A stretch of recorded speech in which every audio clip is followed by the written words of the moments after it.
Shabbat, Shabbat, come home and rest. Shabbat, Shabbat, Yahowah's best. Lay down the weak, let your soul be free.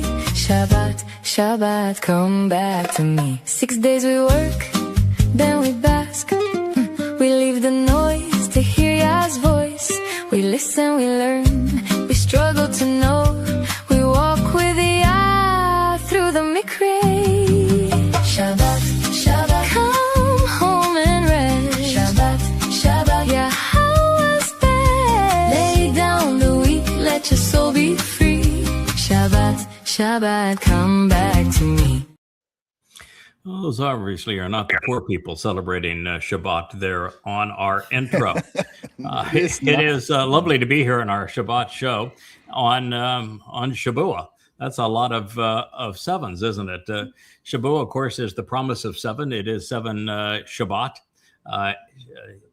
Shabbat is both the numeral seven, but it also means promise in Hebrew, and it's the basis of Shabbat. So it's a pretty extraordinary day, and this is an extraordinary Shabuwah because this is the demarcation Shabuwah of the time of Israel's troubles. This is one of the most profoundly important events in the entire story, 6,000-year story that Yahweh conveys to his people. So it is a marvelous day. Shabbat, Shabbat to everyone. We probably should blow the shofar to get started on this evening's event. You have a shofar, I think, lined up, and of course we'll have Leah.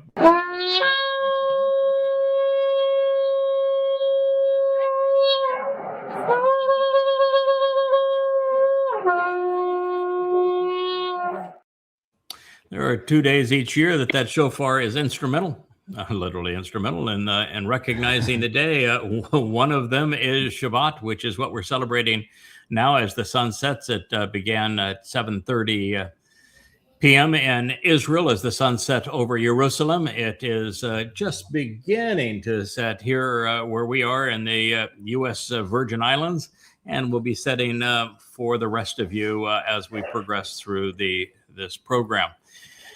And it's an extraordinary time because not very many people have the opportunity to live in their lifetime through one of the fulfillments of the 7 Moed Miqra'ey of Yahweh. So we'll talk about what all that means and how it plays out. We have quite a cast of characters here up in the top. That is Kevin. You were with me for a couple of hours earlier today. You were the man who asked for signs of the Shabbat. Yes, I did. And I got, 30 of them. Probably 30 of them. Yeah, it was pretty interesting to see how many affirmations we have that we are exactly where the prophets said we were going to be. Fortunately, too, you're a man that has songs lined up. We're going to play Star-Spangled Cosplay again because I just think it is absolutely delicious. The next song we're going to play is To Israel. It is a song that I wrote the lyrics for. Leah scored, and I'm not sure who did I think the graphics on that song were done Deepo. by our Nigerian friend, Deepo. So his next score after he did just an truly amazing job on Dusk to Dawn. That was the greatest presentation we have seen of anything in the Covenant family thus far. And then we have a third song, as I understand it, that will debut also this evening. Yahweh loves it when we sing his message, and we'll be ready to do so.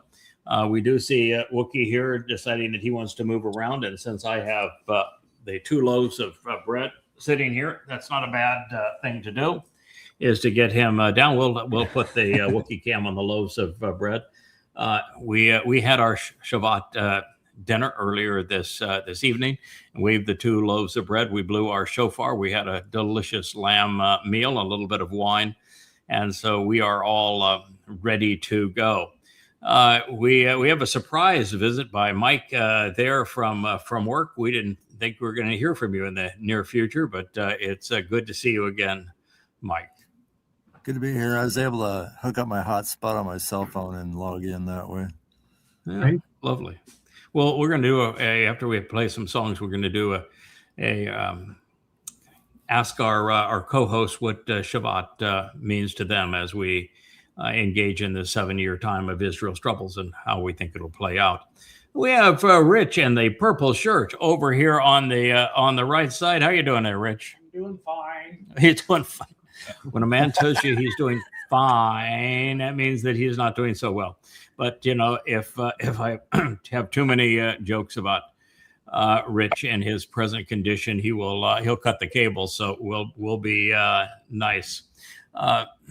We have and Rich likes to play injured. Well, he likes to play. So and since he's injured, that's just the way he's going to play.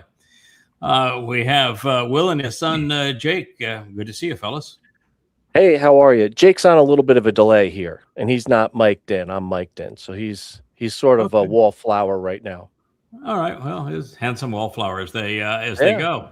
Yeah. And we have Captain Kirk. You recovered from the grilling as a co-host as that was on fun. the Yahowah blog. That was great fun. I love that. So That's a fun show. Let's say something stupid. It doesn't matter. You're there. It doesn't. Yeah, it's that's the point of the show. We're going to talk. We're going to talk about what comes to mind and talk about what's important in the covenant family, what's important with Yahowah, what's important with his people, and what's coming up in the news. That's it's playing out in prophecy. So it's a good time for that. And we have Dr. Jeff. You look like you are in the hospital. You're trying to keep people alive. Is that true, my friend? It certainly is. Chag Sameach, my precious family. Yeah. Shabuw'ah Tov. Yeah. Wonderful day celebrating Shabuw'ah. Yeah. Absolutely. Today was an interesting day that I had my first case of somebody with xylene, which is a veterinarian tranquilizer overdose. So that's interesting. I understand that thing that was just driving people, the homeless, just nutsoid in California, is they're mixing fentanyl with an elephant tranquilizer.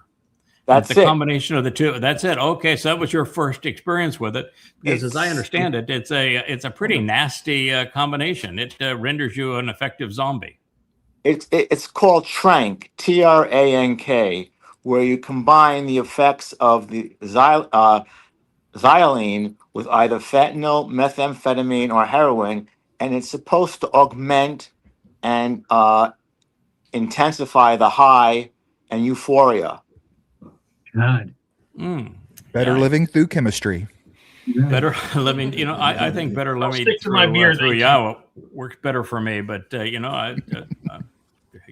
everybody's got their free will. I've always believed that drugs should be discouraged but legal.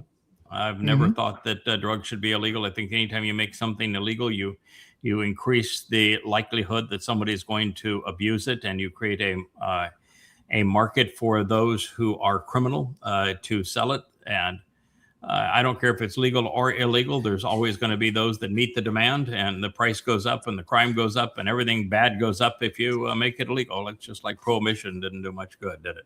No. So I'd have all drugs be legal and all drugs be stupid, with exception of my drugs of choice. I happen to I'll have my iced tea, my coffee, and so occasionally a nice glass of wine, which we had for dinner tonight on Shabuw'ah. JB, we missed you last week. Good to see you again, pal. Doing good. Yeah. It was great listening to Mariah's story, though, and her husband. That was really fun. I really enjoyed the vlogs this week with the rotating guest hosts. I think that's a really good format. Yeah. I like it so much better when we have rotating guests, and we can rotate. Anybody that wants to play at it's 11 o'clock Monday through Friday East Coast time, and if you're available to contribute, love to have you. Clearly, we're going to have Kirk back. Roger's already done too. Matt's done too. Matt drives up our ratings because he's a beloved character, and Roger is the eloquent one that is really up on the news, and that makes him. He's probably about as easy for us as anybody. We've had Noah on that program too, and we've had Shannon. of course, it's a delight to have Shannon because he is Such a good guy. He's literally Mr. Covenant. He is Social. clearly, he is officially the greeter of the Covenant. So what a thrill it was to have him back on it. And of course, Noach's story is marvelous. Yeah, he's a lot of depth there. So it's fun for us too. So we would encourage more participants in the vlog on the vlog. And the nice thing about the vlog on the vlog too, if you go and an hour before or half an hour before you check up on the Facebook page that we used to load it, you can read all about what we're going to talk about. So you're up to speed before we go, and you can even do a cheater and Google some of this stuff and have a fun fact you can show. So you're welcome to do it. We now have Leah and the white seat. Yeah, how you doing there, Happy Leah? Shabuwah, everyone. Yeah, you're all dressed up for Shabuwah. Yeah. We'll have to get Leah to blow the shofar a little bit later. She's spectacular with it. Well, you get to introduce your songs. And we have 3 that are going to play this evening. That's quite the lineup. It is quite the lineup. Are you just get shoving them all in? Yes. We're obviously going to play again Star-Spangled Cosplay because this is Shabuwah. It marks the time of Israel's troubles. And nothing is more germane to that. The single most important aspect of that is the rise of Satan and his influence over the world in Israel. That is the single most important aspect of Shabuwah. So yes, he is our troublemaker. He is the troublemaker. He is the great betrayer. So we'll play Star-Spangled Cosplay again. You can start with that if you'd like, and talk a little bit about your inspiration for it, and then we can go to inspiration. The other 2. Yes, my undying hatred for the clown. Okay, your undying hate. Was it? Is it the Epstein part where he was a pedophile and rapist and a womanizer? I'm a child of the 80s.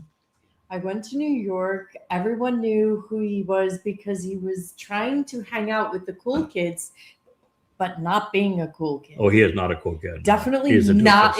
He was a clown then, and he's even worse of a clown now. The worst kind of clown. He's a pervert. Everybody knows when they went to high school in particular. There's always a few really creepy kids that are just pervs. That would be Donald Trump. He's the creepy kid that was a perv. Yeah, he even thought his own daughter was a hot piece. So you know what? He said, if you put my daughter, I'd be having sex with her. She's hot. He's a genuine perv. But the fact that he's a perv is just has him fit right in with the other demonic characters we know. Paul, the author of the first 14 books of the Christian New Testament, admitted that he was a sexual pervert. Wrote about it, celebrated it, blamed it on the Torah, mind you. And of course, you can't get to be more perverted than was Muhammad. I mean, he was incestuous. He was a pedophile. He was a rapist. He was a mass murdering terrorist and a slave trader, and a womanizer, and it couldn't be more perverted. So Satan has a type. Oh, he does. He does. And Melania, she fits right in there. Might be she's a whore, but she doesn't. She got more play in this Star-Spangled Cosplay than I probably would have given her. But she definitely is the perfect wife for. She knows Satan more than you think. Yeah, I'm sure she does. Yeah. So let's play it again. The tune is it's scored based upon the Star-Spangled Banner, but done in a reggae style. And you'll just have to, because the lyrics are there, you'll be able to see them, and you'll see how Leah managed to twist all of the key phrases to tell the story, and it's a marvelous twist of phrase using those 2 memes as the backbone of this song. It's very punny. Yeah, it is funny. The graphics are really good.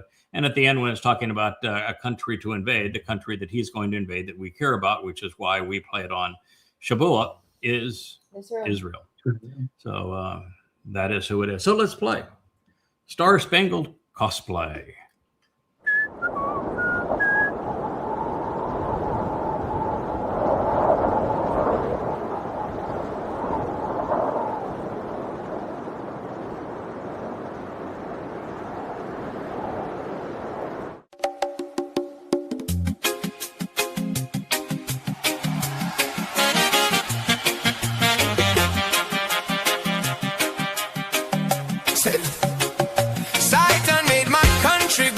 just ask the Donald cut.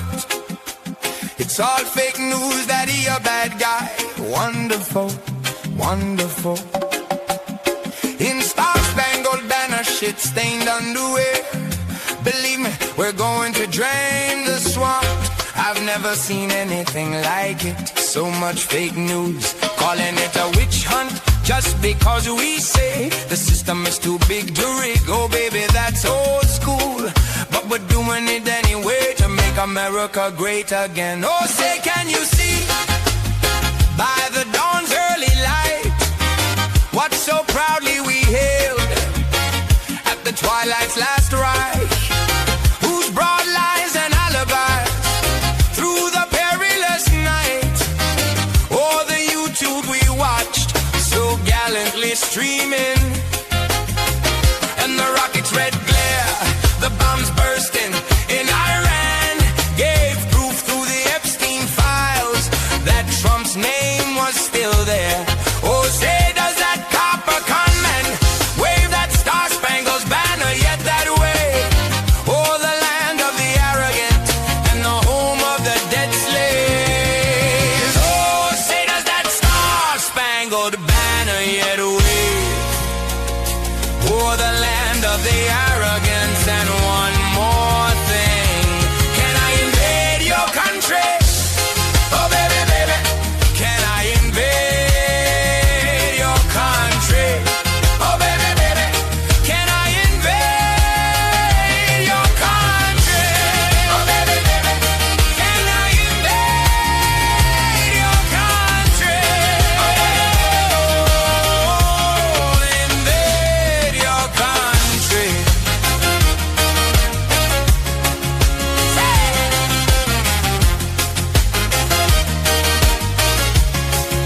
Oh, say, can you see by the dawn's early light what so proudly we hailed Satan at Rahab last right?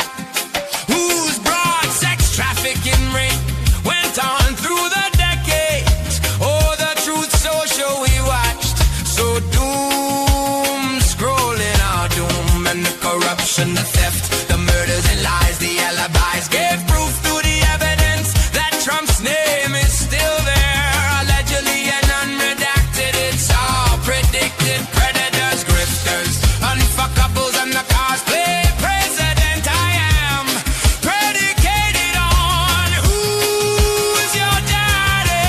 Oh, say, does that copper conman wave that Star-Spangled Banner yet? Or the land of the deceived and the home of the lame? Oh, say, does that Star-Spangled Banner yet wave? Oh, the land of the free. And one more thing, can I invade your country? Oh, baby, baby, can I invade your country? Oh, baby, baby, can I invade your country?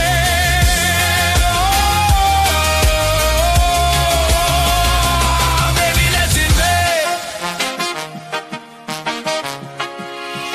Believe me, we're going to drain the swamp. I've never seen anything like it. So much fake news, like my wife, it's all fake. Oh, calling it a witch hunt just because we say the system is too big to rig. Oh, baby, that's old school, but we're doing it anyway to make America great again.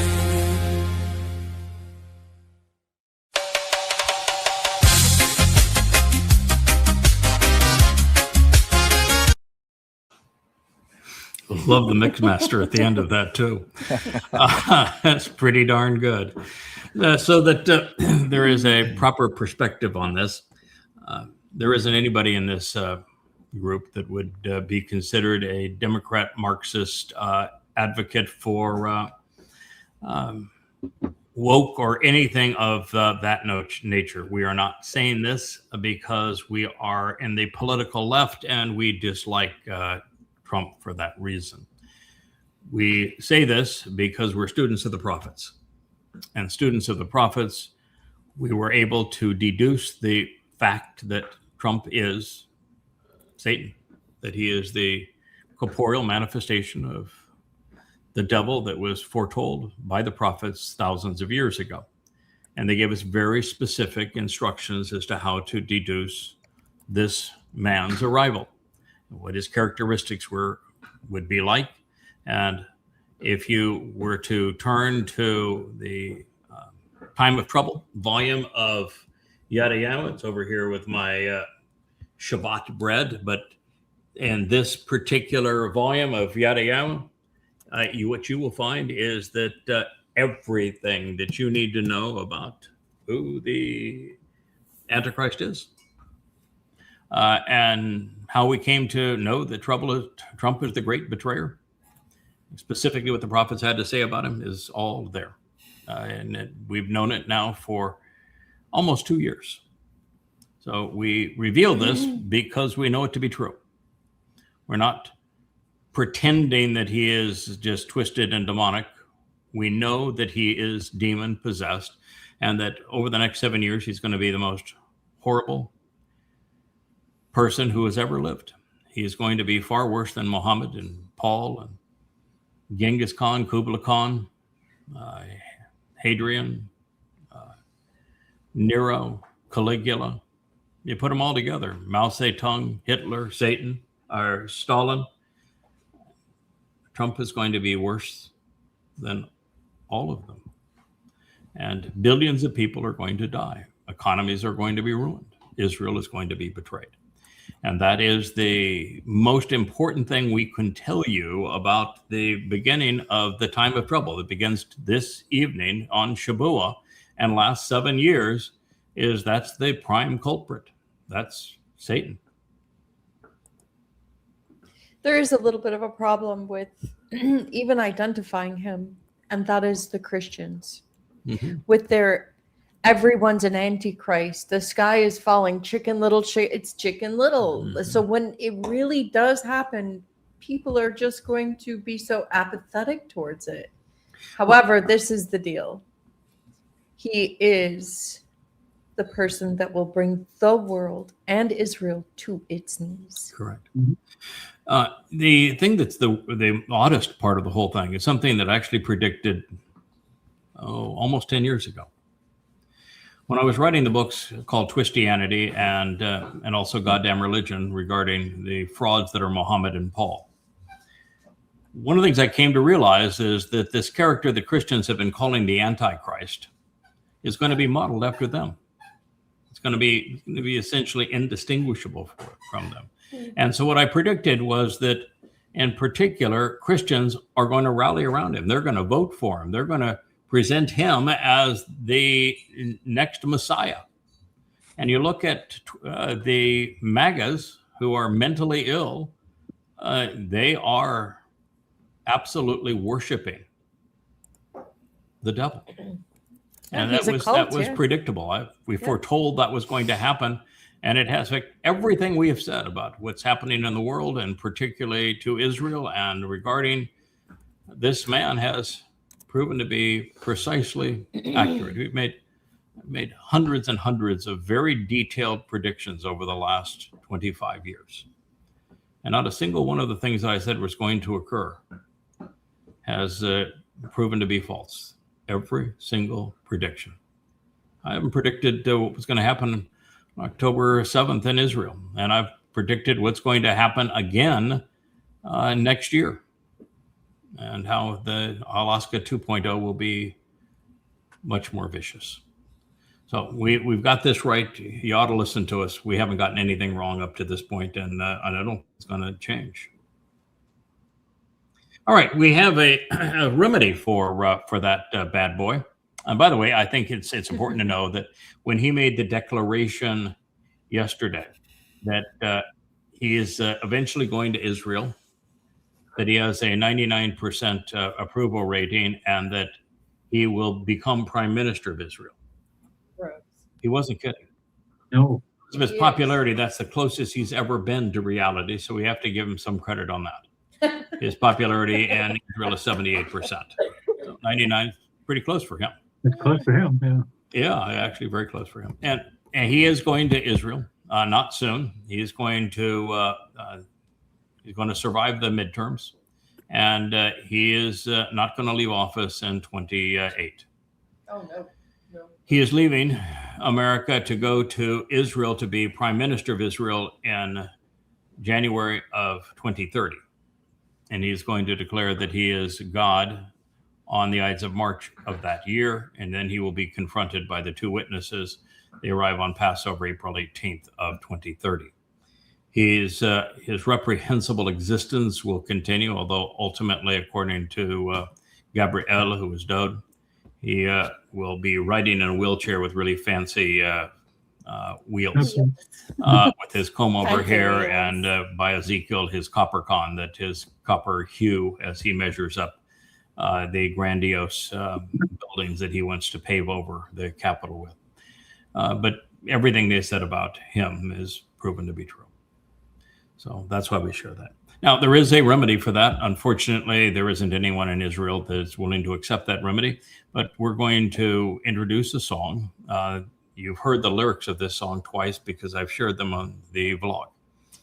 I wrote the lyrics to this song, and it's incorporated into Coming Home, Volume 4, and I think other volumes as well. Coming Home Volume 4 was just sent to our beloved webmaster to prepare for publication on our site. So it'll be there soon. I probably will have Coming Home 5 ready for pre-pub on the site sometime tomorrow. And the first 2/3 of Coming Home 6 will be available also over the weekend as we continue to add material to the site. So that is our plan. All right. With that said, Leah, would you like to introduce To Israel? Yes. It was a song produced directly from your poem. All I did was score some music to it, and Aladi Papu, he did all the visuals for that. And it came up, it's a very, very nice. Yeah, Aladi has marvelous skill. This was a exceedingly hard song to convert it's a very hard poem to convert to song. Yes. Because it was written as a poem, not as lyrics for a song, first of all. And second of all... Do you want to know how many hours it took? Yeah, it was in God's voice. And Leah does, she has women's voices down really well. And occasionally we'll do a good duet with a man. But conveying a masculine voice that is God angry with his people is not in Leah's wheelhouse. So this was tough to do. You have scores of hours in it, I would imagine. I think in this one I have about 380 hours. 380 hours. Okay. Well, it is a song. It's called To Israel, and because it's To Israel I Came. And it is about Yahweh's name, the single greatest crime ever perpetrated by humanity was perpetrated by Jews. Mm-hmm. They erased Yahweh's name. They erased Yahweh's name from their lives, from their religion, from their scriptures, and from their very name. They are Yehud, which means beloved of Yah, and Yehudem, and they changed their name to Jews to erase Yahweh's presence among them. They estranged themselves from God 3,450 years ago and are still estranged. And so many problems exist between Yahweh and his people. But first and foremost of them is they erased his name. And it has been my mission to reestablish Yahweh's name. And in the Yada Yahweh series, I have been able to prove that Yahweh is God's name, been able to show conclusively that this is the proper pronunciation of Yahweh's name. And we've been doing that now for 25 years. And so this is a song about that life's mission, written from God's perspective. Yahowah is my name. To Yisra'el I came. You denied my acclaim. You fled my flame. You erased my name.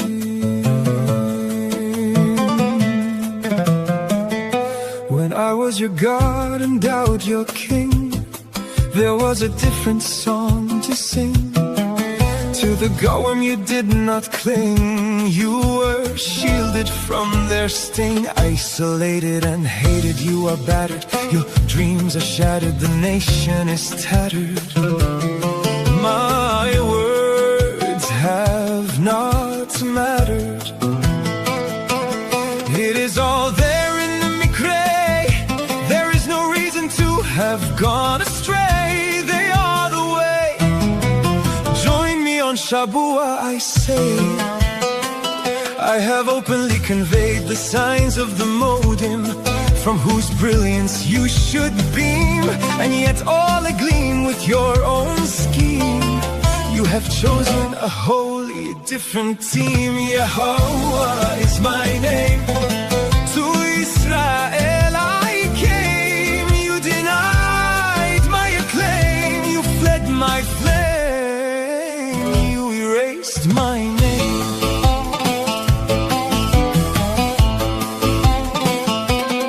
With Dowd as your Messiah, as foretold in Isaiah, you are not a pariah. Have you read Jeremiah? Dowd is his name. To Yisra'el he came.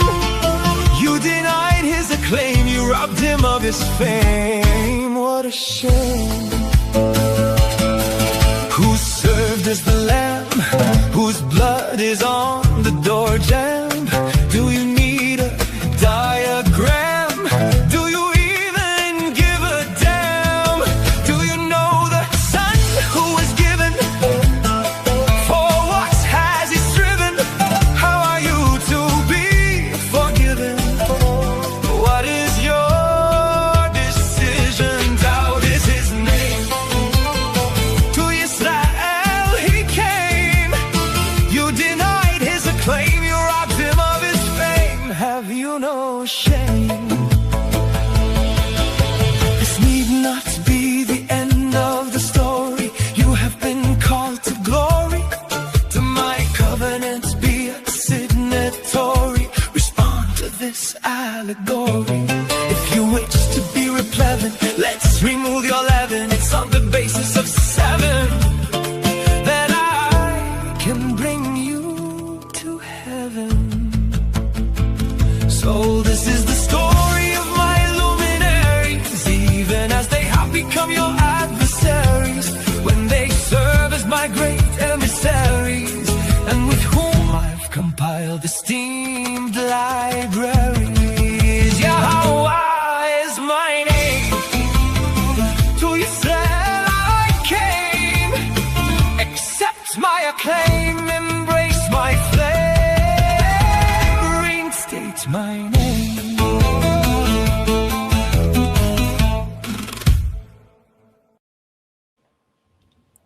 Good. Yeah, that'll take your breath away. The reason that it goes in between Yahweh, and it is Yahweh, not Yahowah, it's important because each of the 4 letters conveys a sound. The Yod conveys the Y sound, and the Ah sound is from the Hey. The O sound is from the Wah, and the last concluding Ah sound is from the concluding Hey. The reason that Dowd's name is intermixed in there is that Israel has done the same to the firstborn of Yahweh as it has done to Yahweh himself. They changed his name. They made it David. There's no V in Hebrew. There's no I in his name. It's Deleth, Wah, Deleth. The name means beloved. God said that he was his firstborn son. That's because he happens to be Adam. He's been here before many times and will return again. And yet in Judaism, you say God's a liar when he says that he has a son. That they do. He is the Messiah, and yet you don't credit him for that. God had him anointed 3 times and anointed him himself once with his own special anointing oil. He is the Messiah. There's no other Messiah that matters. He is the king that was chosen by God. He is the chosen one.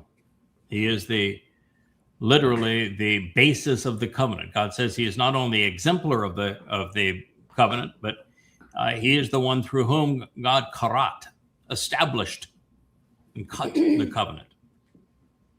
He's our Savior. He is the one who fulfilled Pesach, Matzah, and Bekurim, opening the doorway to life, taking our guilt and depositing it into Sheol on Matzah, and then becoming the firstborn son of firstborn children on Bekurim.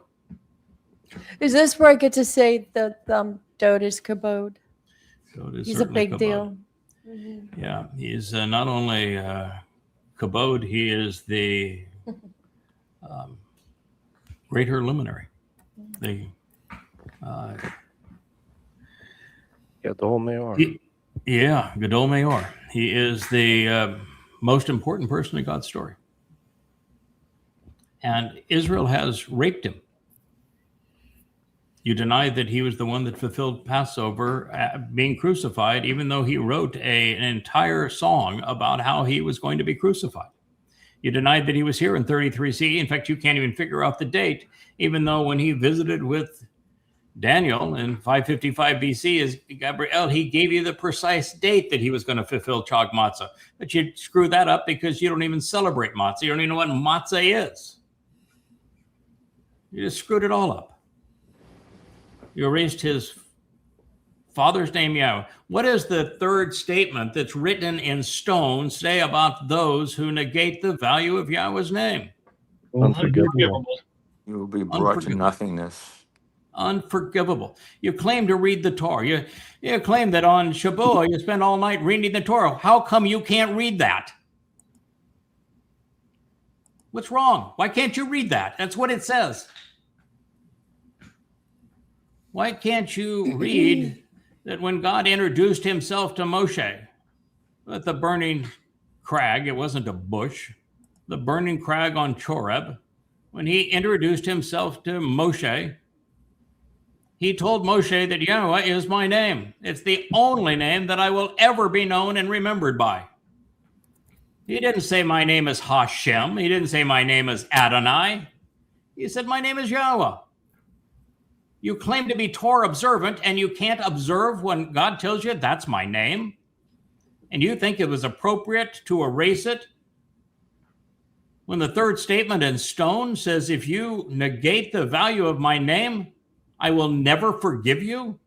In fact, the system that Jews use to erase the pronunciation of Yahweh's name is called Shabuw'ah. It's based on the verb shoah. And the verb shoah is the one that's repeated twice in the third statement that Yahweh etched in stone to tell you, don't do that. And the whole Masoretic concept of the Masoretic text and your damn corruption of the Torah is using the Shoah system, which, by the way, means to deceive, to negate, to defraud. That's what I say in that song. I want you to know God is exceedingly disappointed. You erased his name. You even erased his name from your name. You call yourself Jews when he called you Yahud. And Yahud is a compound of Yahweh and Dowd. It's why you are estranged. It's why you're going to go through 7 years of trouble. This is why this is the Shabuw'ah countdown for the time of Yaakov's trouble, is because you have deliberately done this. And if you're a Jew and you're a victim of it, shame on you. It's easy to figure out. Why don't you figure it out? Mr. Burning Crag, I have the answer. Yeah, I am the burning crag. That is for damn sure. Mr. There's a Burning. reason I'm told that I am to wear red, and the reason I wear red is that I am that damn burning crag. You better believe it. I believe the answer is blind, dumb, lame, and deaf. That is the answer. It's been that way for a very long time. Jews have been their own worst enemy for a very, very long time.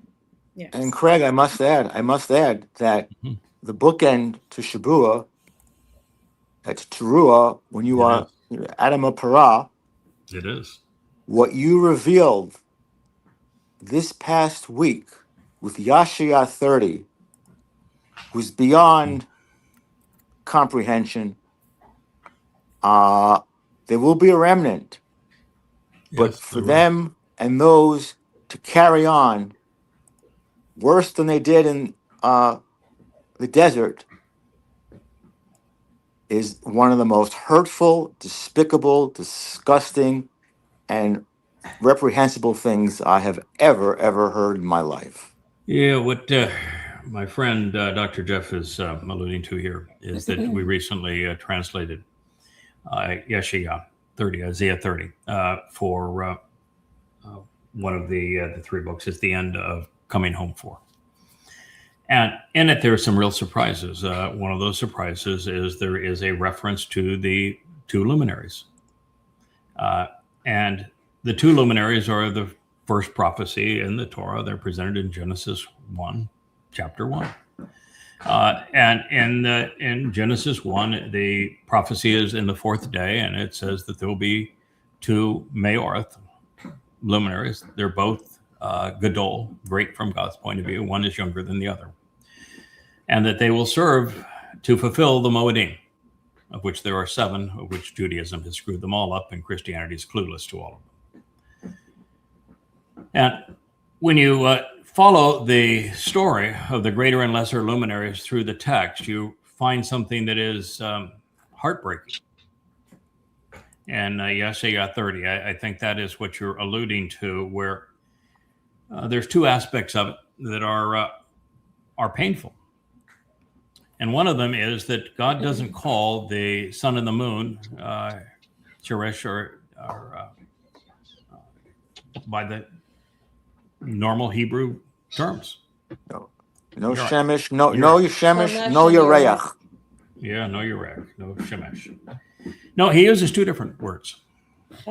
And for the moon, he referred to the moon as being white and pure. And not shining brightly, not covered in blood at this point, but white and pure. That he is going to be the one that whitens the treacherous garments worn by Jews and cleans them up for God's arrival and purifies their soul. And he's doing the best he can under really difficult circumstances, and he's ultimately going to allow that scumbag that we did the first song on. He's going to allow him to kill him as the Adamah Parah. That's chapter 19 of Numbers, on behalf of purging the adulterous woman of Numbers 5 for Dowd's arrival, because she's going to be Dowd's bride. Dowd, however, is angry. He's beside himself as this. So he is not referred to as the son. He is referred to as the one who is enraged. 7 times more enraged than he or anyone has ever been before. And he's enraged because Israel, as Satan, this Rahab, the one that is going to come to Israel and become prime minister and going to be beloved by Jews, who is actually Satan, I'm going to allow him to strike me down as the Adamah Parah, to be the sacrifice on Towrah to purge Israel. And when that happens, rather than be appreciative of what I'm doing for them, preponderance of Jews are going to be cheering for Rahab, for Satan. And Dowd's... Isn't that what they did to Dowd? Yeah, they're gonna just be absolutely disgusted. So am I. That's what they're going to be. So that part's amazing. The other part that was amazing about all of this, Dr. Jeff, is that as you know, in Rabbinic Judaism, they base their whole gig on, okay, times are tough for us. Now we're getting beat up. And it's obvious that we're not in God's good stead with God because everything is going bad. In fact, they actually have an edict of Judaism that says that when things are really bad for you, it means that God really loves you because he is and respects you because he knows that he can improve you through these terrible things that are happening to you. So they even have an excuse for why things continue to happen to them that are all bad. But no, they have an excuse for being sadistic. Yeah, they do. So they're at the end, they say that, but they've got a Messiah who's a warlord that's going to come and save them. You know that, don't you, Dr. Joe? That is one of the most BS statements ever uttered by these miscreants. It is. Because there is no prophecy of a warrior Messiah that is coming to save anyone. No. None. There's a lot of prophecies on who's going to save this mortal remnant of Israel, but that person's called the Knacker, sometimes the Miqra'ey, sometimes the Choder, sometimes the Bashar, sometimes the Adam of Perah, sometimes the man from Edom. He's got a bunch of titles, but he is not a Messiah. Correct. And what's actually going to happen, according to God, in the 30th chapter of Yahowah, is that the fella that's going to purge Israel of all that the Muslims who have come to destroy her, and there's going to be millions of them, the person that purges them is a goy. Oh, it's going to be a good day. And he's not a Messiah. He knows who he is. Getting really close to him. But it's a goy. Talk about, having to eat cold crow with feathers intact. It'd be pretty amazing. But and Dowd's just livid. And he's livid for 7 days, which means he only calms down the last 3 days before his return. He is just beside himself to say, oh my God, these people are no different than they were under Moshe. There's no different than they were under me. They're impossible. And here's the man that I love the most, who restored my reputation, who reintroduced Yahweh's name, and they're mocking his brutal murder. Called the Day of the Slaughter.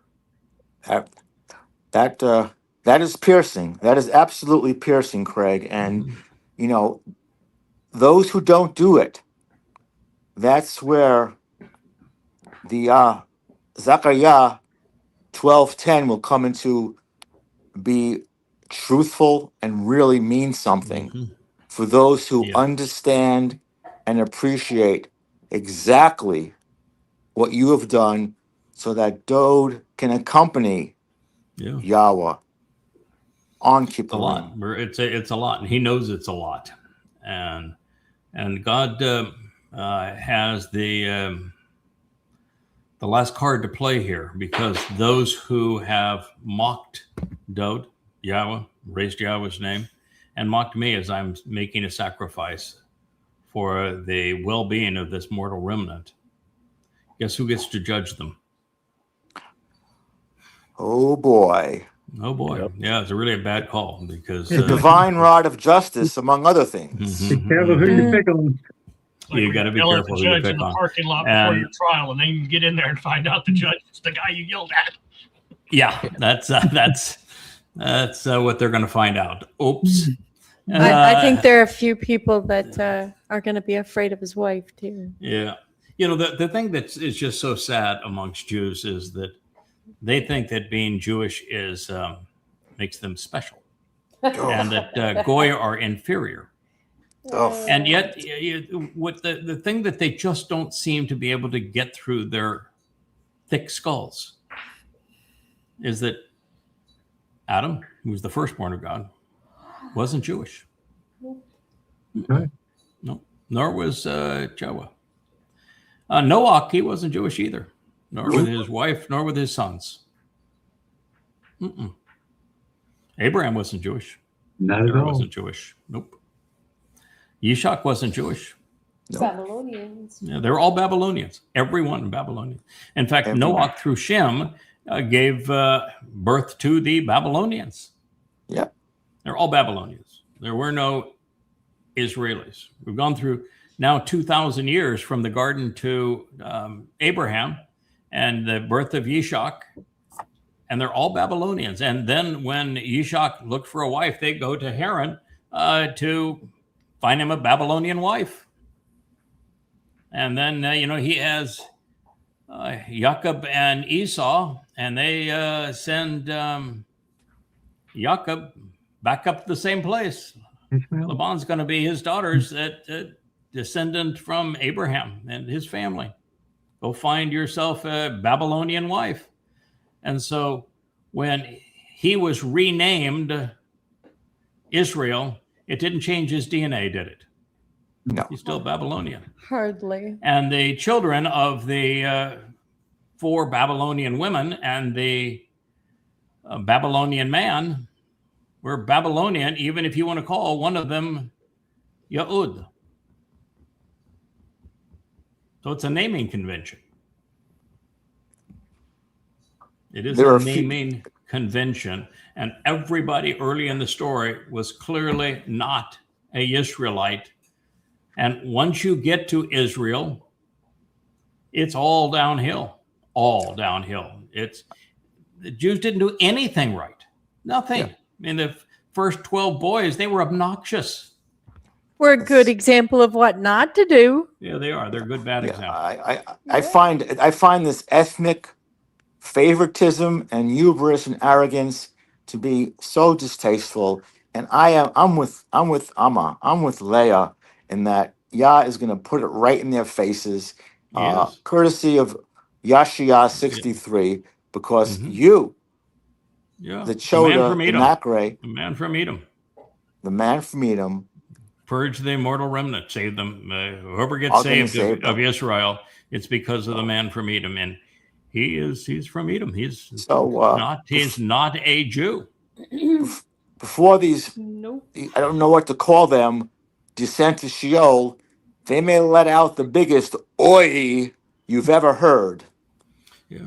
Well, think about it this way too: the greatest woman by far in God's story. Ruth. She's Ruth. Yeah. She's Ruth. She's from Moab. Yeah. So, I don't care which way you turn. There are occasionally some really positive stories, but all the really positive characters, well, they're not Jews.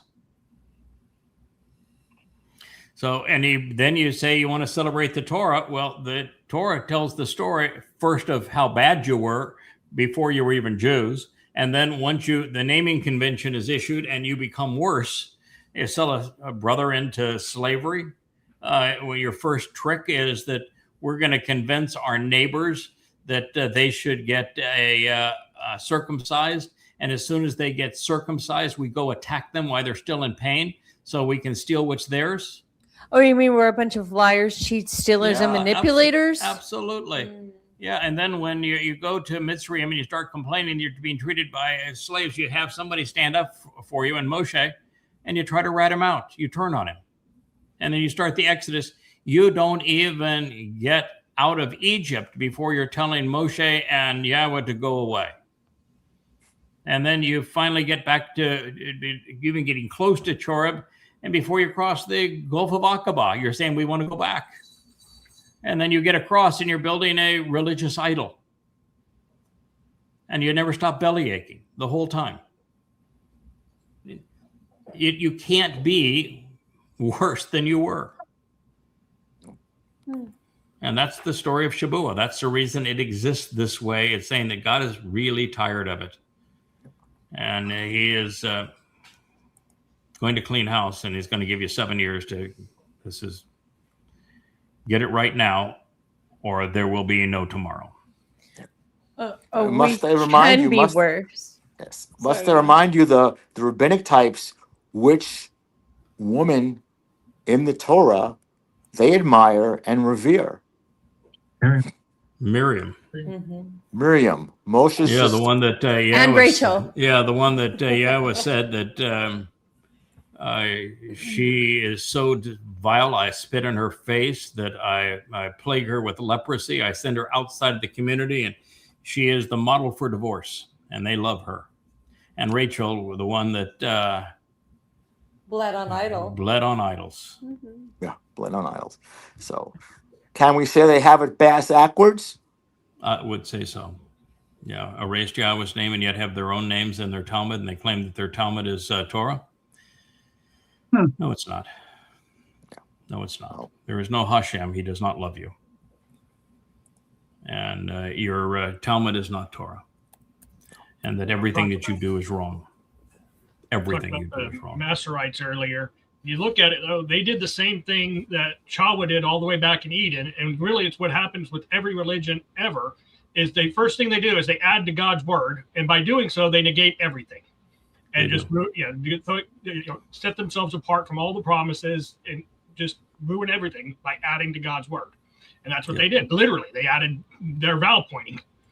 Well, they not only added their vowel pointing, the Talmud is nothing but is taking their interpretations and then having arguments about their interpretations, misquoting, misappropriating, and then writing arguments about their errant citations. I mean, the reason that Islam exists today is because of the stupidity of the Talmud and all of the ridiculous stories that made the Talmud, because they didn't like what God had to say, so they just wrote right over God's story and created their own, and then they sold them to Muhammad. And that's what made the Quran seem religious. Otherwise, there is no religiosity to the Quran, and there are no Islamic terrorists. There's no enemy in Iran. Well, no Paul's enemy in Syria. Paul's Christianity is the same. It's nearly the same thing. The religion that they had right next door, that the Israelites were whoring themselves out to, is almost a carbon copy of Twistianity. It goes back that far. Yeah. We have been bad kids for a real long time. You have bad kids for a really, really long time. And you're estranged from God, and you get it all wrong. There's nothing you have right. Yep. And let's, with that said, we have another song lined up, don't we? We do. You want to tell us about what this song? I've never even seen this one or heard this one, so this is completely new to me. Is this Luminaries, Kevin? This one moves. Yes, it is. Oh, yeah. This is Luminaries. Luminaries. Okay. Luminaries. Yes, we have two of them. So the Luminary story is the story that's first prophecy in the Torah. It's the most important prophecy probably ever written about how the two luminaries would become signs of the Moedim. They would fulfill them over time. They would literally define time from God's point of view. And that if you know who those two men are, and they're being described as men because they fulfill the Moedim, then you know how God's story plays out over time. And who fulfilled the spring Moedim? Dowd, whose responsibility it is for Shabuw'ah and Towrah, so that Kapurim and Sukkah are possible. Let's play her.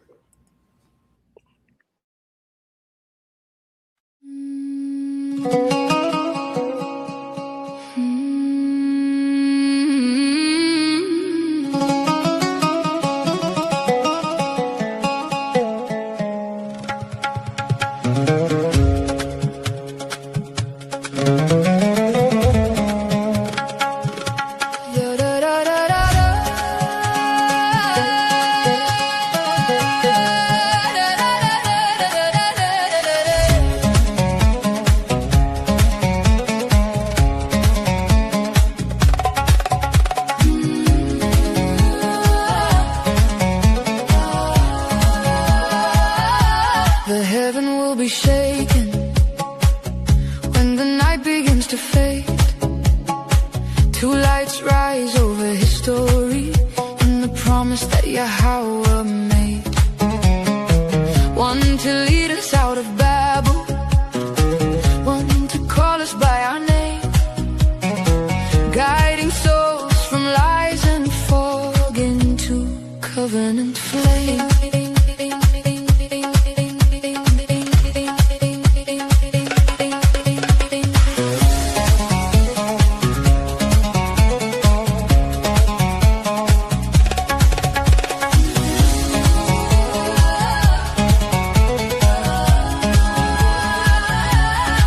Walks first with courage, a shepherd's steady pace, be adored in vain, but to reveal Yahowah's name. Yada shows the path with the Towrah pointing the way, turning shadows into sunrise, bringing night to the dead. Two luminaries shining on the road back home, kindness in the morning, truth in every tone. One light for the journey, one to make things clear. Yahowah's call is waiting, and the way is near.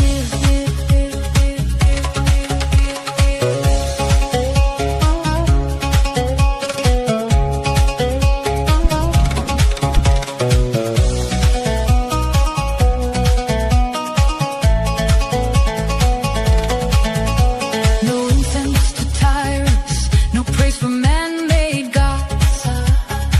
Hear the music of a people singing their return home. Through the smoke of false religion, through the noise of pride and fear, two bright lights are rising, and the path is clear. When the world is cold and crooked and the weak are made to bend, there is Yahowah's voice that beckons. There is still a better, and not by power, not by posture, not by empire's hollow spark, but by light that names the darkness, and by truth that cuts the dark. Two luminaries shining on the road back home, loving kindness in the morning, truth in every word. One light for the journey, one light to make things clear. Yahowah's call is waiting, and the way is near.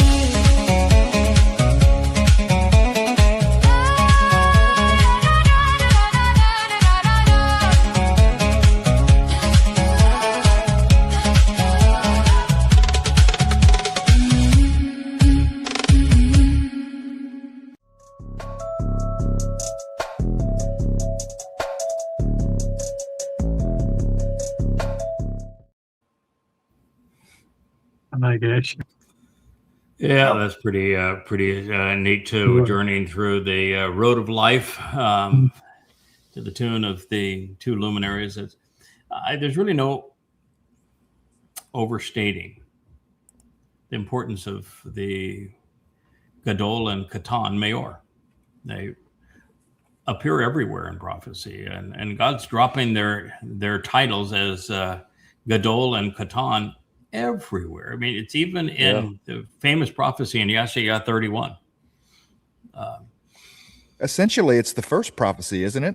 It is the first prophecy in the Torah, and it is the ending. All of the end prophecies end with the interaction between the sun and the moon. And the moon is not called bloody because of a eclipse and the reddish hue. It's called bloody because the man that is in that role is savagely beaten to death on Towrah as the final sacrifice.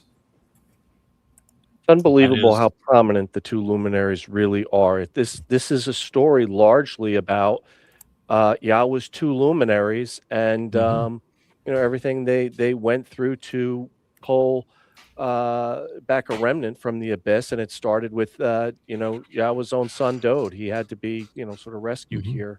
But it is true. Once you see that it's the Katan Mayor and the Gadol Mayor, you see it everywhere. I mentioned that with the paradigm shifts. Once you have that shift, it's everywhere. It's like, how did I that's great. How did I not see that before? Yes. Yeah, that's my view. I love the shofar, and Leah can play it. I can't. Because I'm supposed to be the shofar, and she's been my wife for the last 6,000 years. So I keep her around for a lot of reasons, but one is to blow the shofar. Once you come to realize that God has a half a dozen characters and that those characters are reinserted in the story because there's so few people that God has found that he can trust. And that's the bottom line here. They don't have to be perfect. They can make mistakes. They just have to finish the job. They have to be devoted to Yahowah, observant, thoughtful, responsive, and devoted. And, you know, that's what Adam failed in the garden as Yahowah's firstborn. He didn't listen. He wasn't responsive, wasn't particularly thoughtful. And when he made a mistake, rather than learning from it, he doubled down. And so God had to boot him out of the garden. It wasn't that he was trying to be mean to him, but you know, if you have a son or daughter that's not growing up in home, the only thing you can do to save them is to send them out of home and give them some advice and recognize they're going to have to fall down and get back up and develop some character and work for a living to have any value. And that's the story of the garden and why they were kicked out. And then when that happened, God immediately said, oh boy, I regret creating man. And what he said is, I regret creating man because when there is many men, they are all bad all of the time. And that's the story of history. Man. Fortunately, there were individuals who disassociated from the larger whole. Chinook was the first of them. Noach was the next. And they appear throughout God's story. Same characters. They are the two luminaries. And there are times when things get really bleak, when God wants to end the entire human experience because many men are worse than one man could have possibly have been. And he said, this is a mistake. Let's just end it. And yet he had somebody that he was able to trust previously. Chinook brought him back. Chinook's Noach. They get her done. They saved Nasalma man. And then when it gets really, really dark, the darkest I think that the human experience ever got is when the firstborn, who is Dowd, returns as the 8-year-old shepherd boy, and he is anointed to be Messiah and the chosen one and king of Israel. And almost everything he does from the time that he slays Goliath, that was a pretty good deal there, man. He put his mouth where his trust was. He gave Goliath the lip. One stone. That was it. Pretty impressive. But after that, not so good. He becomes a fugitive in his own country. He doesn't have the courage to stand up against Shabuw'ah. And he just run ragged. And he makes a bunch of bad choices, including one time pretending to be insane, another time becoming a vassal of the Philistines. Finally, he becomes king, and one of the first blunders he makes, he's hiding in the cave, and he tells his mightiest warriors that he misses the taste of the water in Bethlehem. Go get me a cup. And God's response was, that's when they really had a falling out. God's response is, that's not blood for what you did. Pour it out on the ground. And it went downhill from there. Dowd came into Jerusalem, had way too many wives and concubines already, and he got a bunch more. And he bungled the moving of the Ark of the Covenant into Jerusalem. Had a fit when God was trying to convey what was going to happen prophetically in his future with the bull pulling the Ark of the Covenant. And he missed the whole point and got mad at God. And God said, all right, well, then you're going to have a timeout. And then they have that whole conversation about who builds houses and who lives in them. And hey, a big boy, you're not going to build me a house. Let's just keep it real clear. This is your future, and I'm going to take care of you. But at this point, you need to know you're not building me a house. And boy, from that point on, man, it just spirals out of control. Everything that could go wrong does go wrong. Dowd's eldest son rapes his daughter, and Dowd doesn't do a damn thing about it. He's a crappy father. And then, he is Absalom turns and on a coup against him, and he flees rather than standing up against him. And then when he's killed, he cries like a baby. And then you have the Bathsheba affair, which is just a disaster.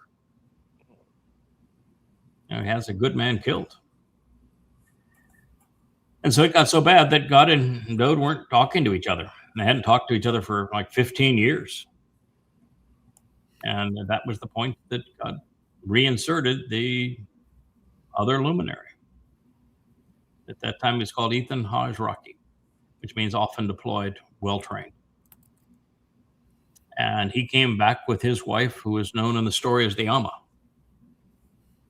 And it's the whole story of the last Mizmor of the 31st Mashal, trying to restore the relationship between, because if that's not restored, there is no humanity. There's nothing. He doesn't fulfill Pesach, Matzah, Bakodim. There's no salvation. There's no knowing God. God's going to walk away from the planet, saying that humanity was not worth it. And we solved it through the 89th Mizmor. We co-authored it together and delivered it. Powerful piece of literature ever written, explaining exactly who Dowd is. So really important time. And the luminaries were joined again when they gave the prophecy to Daniel. That's who Gabriel and Miqra'ey are, the two luminaries. And you see one of the two of them with his wife in the story of Boaz and Ruth. And then you realize it's Boaz and Ruth that are the mother and father of Dowd. So you got the two luminaries again in 2 BCE, so he could grow up to fulfill Pesach, Matzah, and Bakurim in 33 CE. And then the lesser luminary returns 32 years before Dowd returns to restore Dowd's reputation and Yahweh's name, so that they can celebrate their great homecoming. And then they return post Towrah side by side. Brilliant, as the two luminaries returning on Kippurim, be side by side forevermore, beginning on Sukkah. So it's Will, you're right. It is the story. It is the very heart of God's story.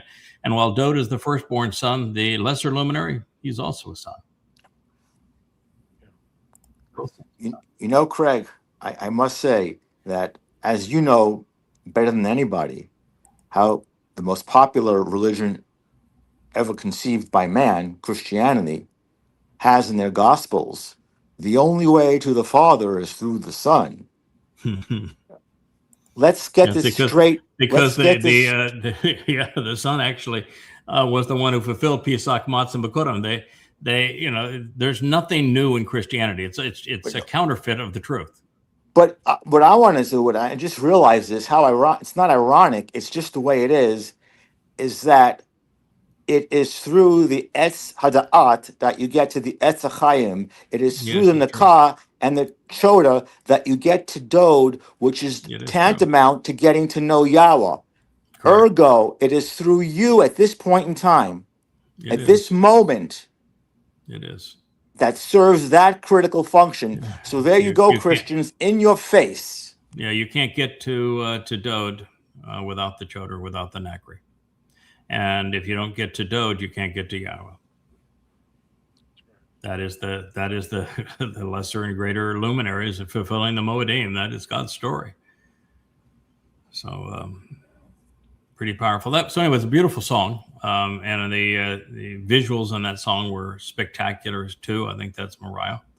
We are going to have to work on our vocals, getting it trained to say Yahweh. And the 4 letters in Yahweh's name are all vowels. Each one of them has their own sound. So the Y is like the Y in yes, yeah. And the first syllable there would be ah, and as in haya, but ah. And the ah is from the hey.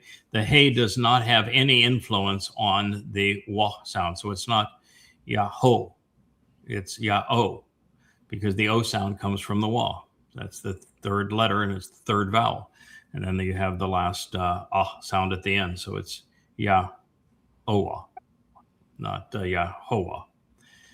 And you might say, well, what's the difference? Listen, God would much prefer us make an effort to pronounce his name and get it wrong than he would have us negate it much. And it's absolute proof of that. The man that he chose to introduce his name to the world had a speech impediment. Oh, there you go. That's absolute proof that that's God's point of view on all of this. But it's not difficult to know how to pronounce his name. You look at the word Towrah. You get the O in Towrah from the Wah. Look at the word Shalom. You get the O in Shalom from the Wah. We've been studying the prophet Yoel. The O sound in Yoel is from the Wah. And there are scores of Hebrew words with the Wah, with the sound pronounced O. And Haya explains how to pronounce the other letters, as does the Ah sound at the end of Towrah. But Haya is the verb that underscores the meaning of Yahweh's name, which means to exist. And Hi, Yah. So God's pretty clear. That's his name. He says it's the only way he wants to be remembered. And he gave his name to Moshe. It's right in the middle of the Torah. You can't claim to be Torah observant and not know Yahweh's name. And if you don't say Yahweh's name and you claim to be Torah observant, you're a liar. You claim that you have a relationship with or serving in any way or speaking for God, and you're not using Yahweh's name, you're a liar. That's one of the reasons we know the Christian New Testament's trash. It was inspired by Satan, not God. You don't see Yahweh's name in it. Same thing is true with the Quran. Same thing is true with the Talmud. Now, just using Yahweh's name is not enough to demonstrate that you are speaking for Yahweh. A lot of, Satan wants to be perceived as Yahweh. So he'll use his name. He does so all the way through Ezekiel. He does so through Job.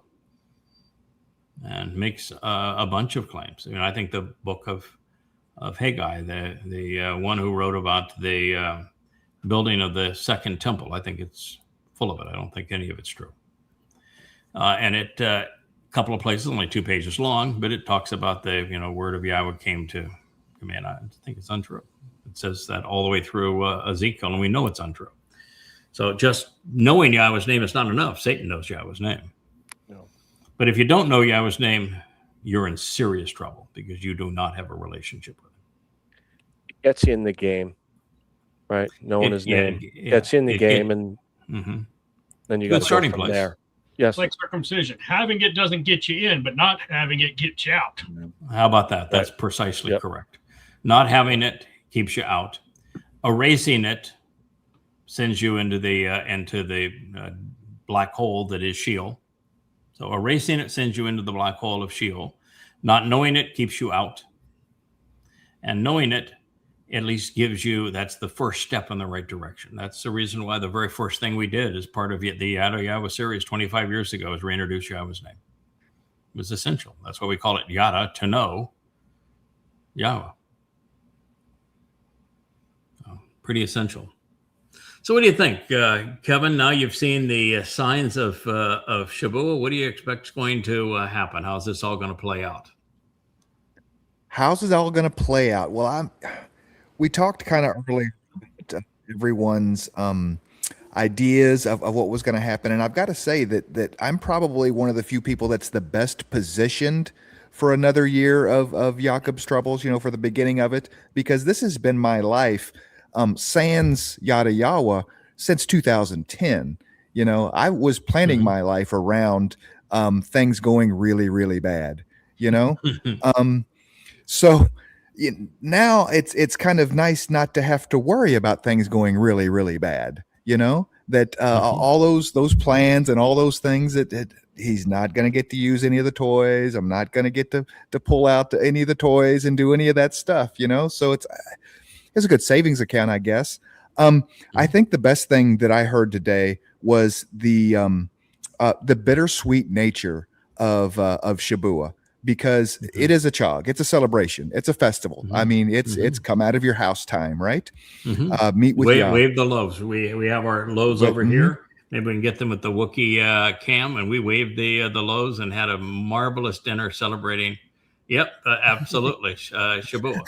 So, yeah, in that Yeah. part, and it's a harvest of mature grain. So God's going to bring those people that He's come to know and trust to Shamayim, and it's actually a plus even for Yisra'el, because without this, they're not returning.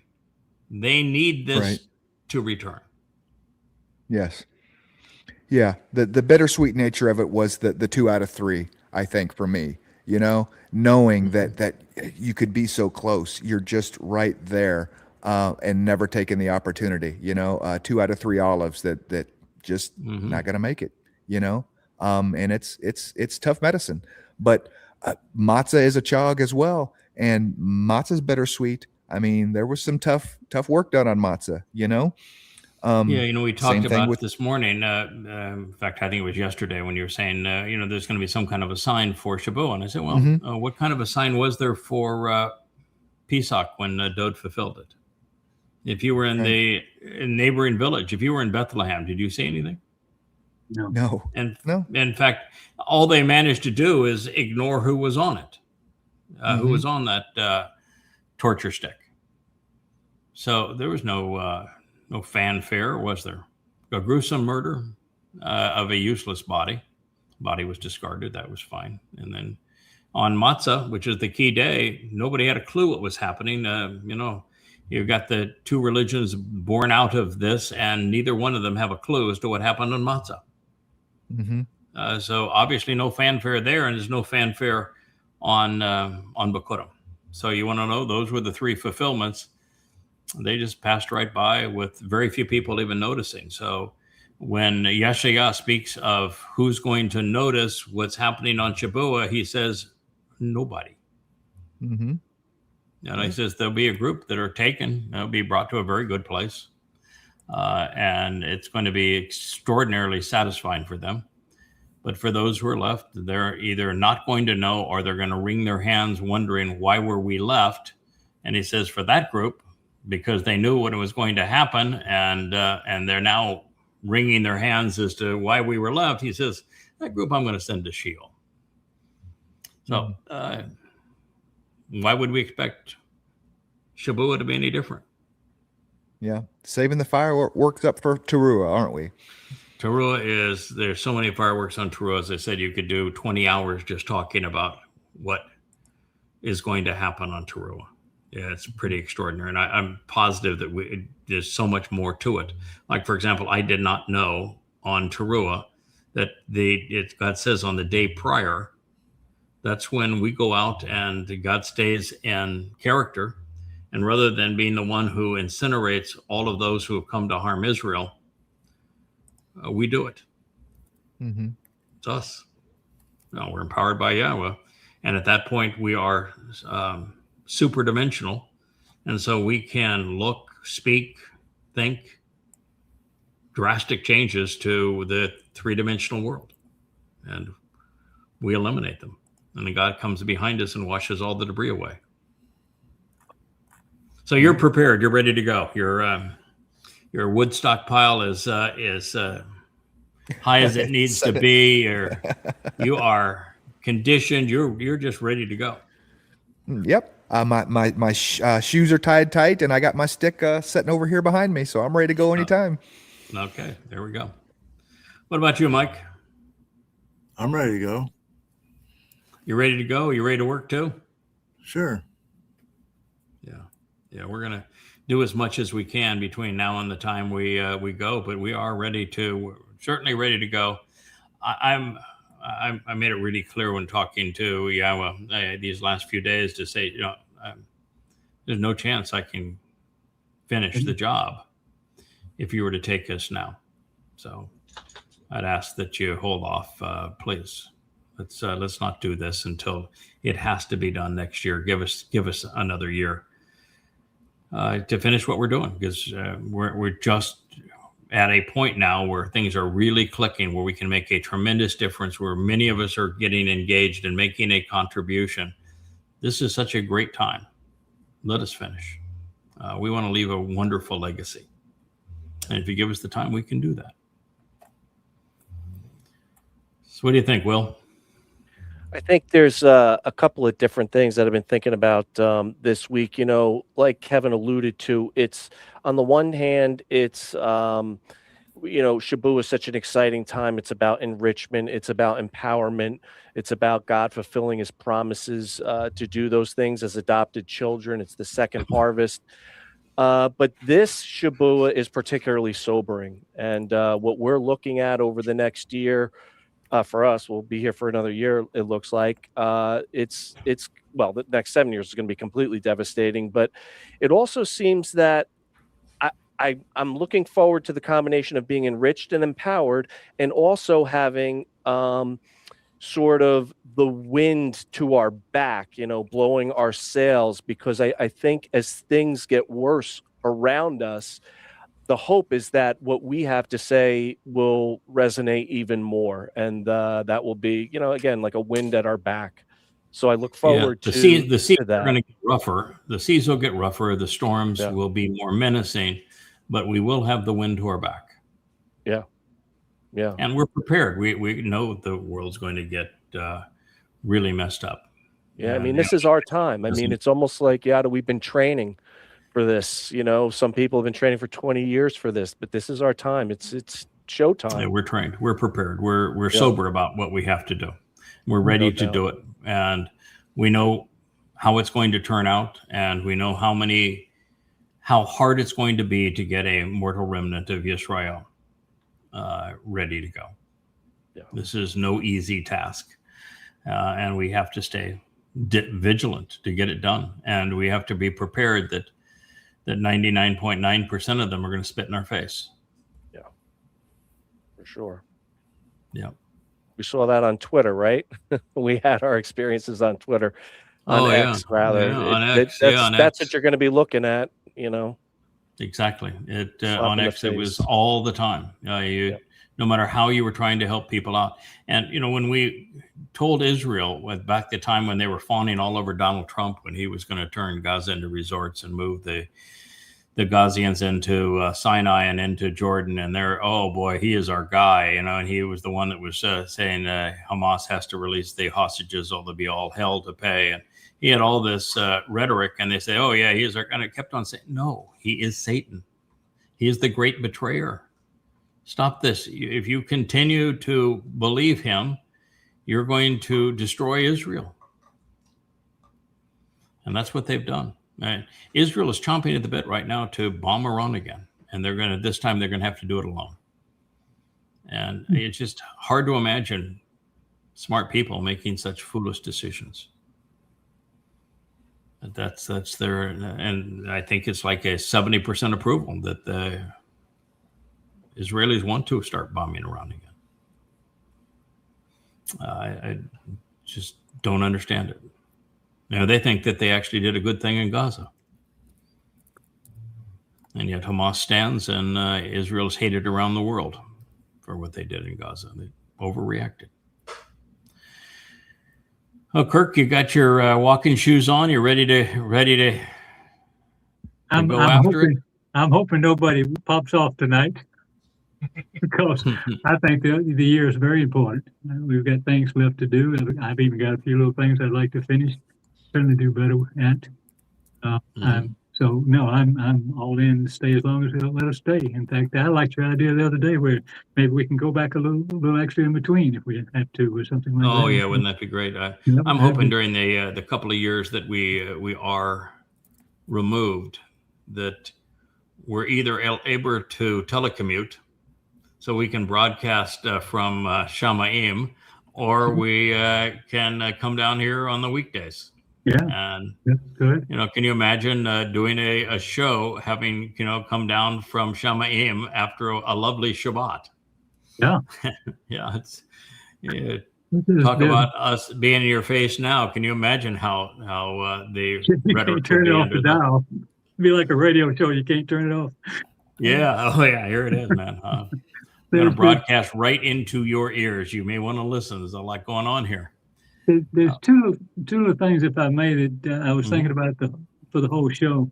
Of course, I'm like the old codger here, and I've Are watched. you older than me or am I older than you? I'm much older than you. You're older than me? Yeah. Really? I've already started my 76th year. Oh, you're I'm old. 76. Okay, yeah, you're Well, 5 years older than me. that's not the way y'all counted. We call the first year of your life should be one. Yes. You're born, but I'm Yeah, I think so. 75, but I'm several months into 76, so that's Okay, so you're 75, so you're 4 years older than me. yeah. So Yeah, you know, it was one of the things that I never ever mentioned my age. I stopped celebrating birthdays a long time ago. I stopped celebrating, I think, when I was 40, and figured if I never celebrate another birthday again, I would never have to age. If somebody asked you how old you are, I said, well, the last birthday I celebrated was 40. And that's not true. yeah, but you know, when you finally reach the point where I was saying, you're my guy now, and I want you to see this through, and you realize that the weight of the world is on your shoulders, at that point, I think it's appropriate to say, this is how old I am. Yeah. Yeah. Mm-hmm. Here's a point. Here's a point, if I may. Because I've been around so long, I've seen whole empires collapse. I mean, I grew up in Australia as a kid, and the empire was collapsed pretty good by then, post-World War II, all the way through the 50s, early 50s when I was down there. And I just knew the history. I knew everything fell apart. I watched Russia fall apart with Eastern Europe being taken away and collapsed and all this stuff. And now we're going to see the whole world collapse before our very eyes. It's just that is staggering and frightening to a degree. I'm not personally frightened, but it's just, wow. And everything that we love about the world. Yeah. So, economic collapse, anarchy, world war, nuclear war, and Israel suffer more than any other country. Yeah. But the thing that was quite interesting listening to you just now is the greatest story in the whole Torah is these two luminaries. And for 5,993 years, nobody's picked it up till now. Yeah, why? Why? And it's the same language? Yeah, it's so obvious. I'm kind of stupid. It takes me a while, but gosh. Yeah. Yeah, it's amazing that something that is fundamental to God's story is the two luminaries and the fact that he has souls that he trusts and he redeploys them, particularly at the most important times. Yeah. Which is the only way that he could achieve the outcome that he wants without interfering with free will. It's brilliant on his part. He's really good at this. Yeah. He's really good at this. And that what he is doing is he's demonstrating that we were capable and we are capable of meeting his expectations. I think that's the thing that was so different for us is that when I was condemned by a cultish group for after reading 35 books, having to go back and edit those books because I would learn something new and I'd want to correct the books so that they were as up to date as possible. Every time you learn something, it's like Dr. Jeff's a physician. Medicine is always learning things, and when they learn things, they want to update their procedures to do the best they can to help people. Well, I'm constantly learning things. I've spent 100,000 hours studying, and as you do, you learn new things, and you want to add those new things to what you know. And so their claim was, you can't speak for God if you're not perfect. And I said, oh, really? Huh? Well, then why did Moshe tell God that he made things worse, not better, before they even left Egypt? He was the greatest of the prophets, wasn't he? Why did Moshe say, God, this job's impossible. I want you to kill me. That you obviously hate me or you would never put me in this job. Do you think that was perfect? The single most important person to God is Dowd. And he did some things that are so bad they make your hair cringe. I mean, your skin cringe. He's really, really bad. He was wrong a lot. And he's the single most important person to God. And he was a great prophet. So obviously, God's not looking for perfect. And obviously, you can work with God and not be perfect. And obviously, when God says, I regret having created humanity, God's not perfect. And so the whole concept of perfect is just brain dead. And that's one of the things we learned about the entire experience in Eden is that Tamim is from Tamam. Yeah. It's a repeat of Tam, and it means to complete. What God's looking for is just see it through. Listen to him. Think about what he has to say. Respond and finish the job. Show that you're steadfast, you're loyal, you're dependable. And then you realize that's the whole thing. And if you make, like when Adam made the mistake of eating from the tree of knowledge before it was time, had he simply set it down and said, you know, what we did here was wrong. Let's go talk to Yahweh about it. That was just wrong. We'll reset everything. God had no problem with that. But he didn't. He doubled down and he had every excuse. It wasn't, you gave me the woman, so it's your fault. And then he was hanging in the tree. That's where he was when God found him, still munching down. So no, it's what we have never understood is the thing that God is looking for is for us to be dependable. And for us to be dependable, we have to trip and fall and get back up. We have to make mistakes and learn from them. And that's what he's trying to convey in using me and using Dowd, using Moshe. It's all the same message. And the reason he's doing that is so profoundly important. And that's, again, what people don't have an appreciation of, because all the religions in the world want you to be bodily resurrected, so you're really no different, and you're not in a different situation in heaven versus earth. Oh, Shamayim is in the 7th dimension. To get there, you have to shed your physical body. And for God to bring you into his company, he needs to empower you to an infinite degree for each step up in dimensions. And the level of empowerment is so extreme that someone who has that benefit is going to be able to think, speak, look, change doesn't matter. We can eliminate an entire star or galaxy or group of people or planet. And that means that God's got to be able to trust those he empowers to that extent so they don't go do something stupid.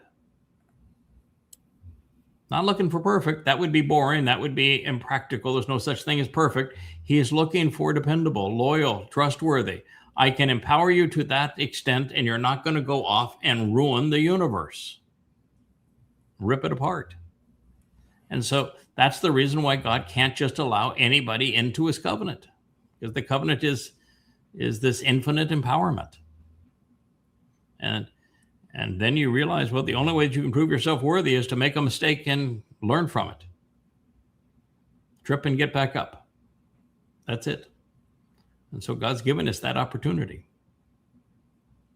I think it's one of the great insights ever along the way. Yes. JB, my friend, what do you think? Shabuw'ah is one of those I've been torn on for a while with it, coming up. It's like, there's a part of me that's like, yeah, let's go. I want out of here. I'm sick of the minutia of this world. Yeah. But, if sticking around another year, we even bring one more person into the covenant, it's worth it. So, it is, isn't it? And I think I've always felt like Yahweh was going to keep us here as long as possible until, it was going to become almost too dangerous, or, our being removed, is for a reason. And, if you talked about earlier, most people are not going to notice it. And then they're going to be, you said, the ones that are like, well, why not me? I think there's going to be a third group, a much, much smaller group. But I think there's people in all of our lives that we've talked to that about this, and they, I don't know. And they're going to notice we're gone and go, wait, he's been saying this was coming.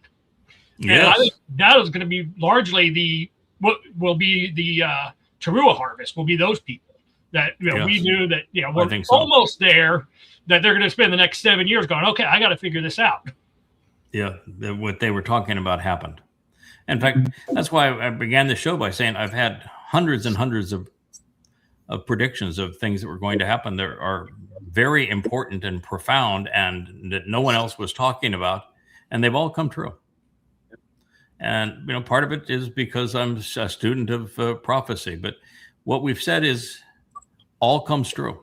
And when this other event happens, I think that all of those who have listened to us but have not responded, a significant number of those are going to respond. And that's going to be the Towrah harvest. You're correct. And it's going to give us tremendous credibility when we come back as the final witnesses. It's going to make a huge difference in terms of credibility. And I think it'll have, the longer we can stay, the better we can build this library of books and this reservoir of logs, and the more people that participate in them, and we create more and more content, and we show that we are a complete family and everybody works and everybody knows exactly who Yahowah is and what he's offering, and we can present the entire family like this, then the credibility goes way up. And with credibility, people are going to respond. Part of this too, it is a double-edged sword, JB, in that if we stay, we can continue to contribute to the library and to the vlogs, and we can now showcase on a magnificent website audiobooks, for example, and the beautiful songs that are being written here, and thousands of hours of blogs. We can build this and have a place that is really exceptional for Israel and the world. But they have to be alone for a while. They've got to get to a point where there is no one, that their religion has let them down, their politicians have let them down, their military has left them down, their societal customs have let them down, their economy has left them, everything has fallen apart. They need to be isolated and alone and recognize that there is no one left other than Yahowah. And the only place they're going to find Yahowah is at yada.com and these books and these vlogs. And so that's part of it. We have to be gone for a period of time for that exact thing to play out. Perry, I don't know if you're mic'd up. You're on the other side over here. So are you mic'd up where you can... Yeah, Rich has got his mic going. Okay. You ready for another year of effort? I look forward to another year of effort. I have looked forward to this my whole life, to be honest, that I'm actually involved in doing something. This is something I've been dreaming of my whole life, what I'm doing now. Yeah. Perry just bought a computer that, as Leah said, that most universities would be green with the envy to have. And the purpose of it is that we have a big project to convert all of the books to audio form with multiple voices, and then have avatars so that people are talking as they're reading the books, so that they're interesting visually to listen to and follow and more credible under that circumstance. The processing necessary for that is gargantuan. And so that's one of the projects that he is involved in now, working with Joe and with Leah on our avatars to accomplish that.